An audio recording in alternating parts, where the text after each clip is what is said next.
น่าจังนักเตะของเม็กซิโกเนี่ยส่วนใหญ่ไปค้าแข่งอยู่กับหลายๆสโมสรในหลายประเทศในยุโรปครับอย่างโจนี่ดอสซานโตสเองนี่ก็เติบโตมาจากลามาเซียครับจากบาร์เซโลนาครับก่อนที่จะย้ายไปค้าแข่งกับหลายทีมเลยนะครับในยุโรปครับตอนนี้อยู่กับเบียร์แล้วในสเปนนะครับ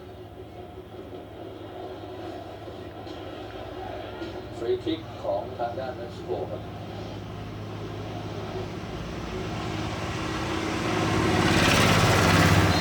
สามนาทีแล้วครับเวลาลายุต่อเข้ามาด้านสหรัฐ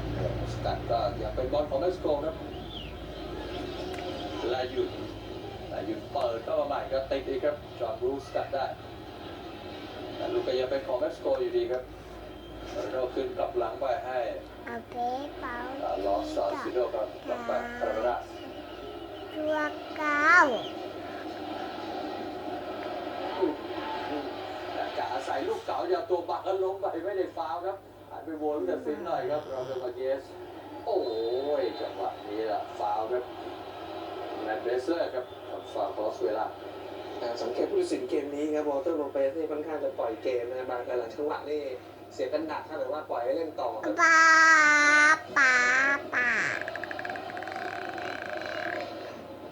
ลายุต้ม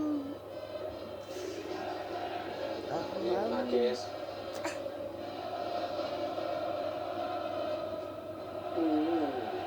ไปกักกันเองนะครับลายุนกับเวเรร่าสารัฐเลยได้บอลมาครับผู้ตัดสินจ่ายมาบอลอยู่ที่ฟาเบียนจอห์นสัน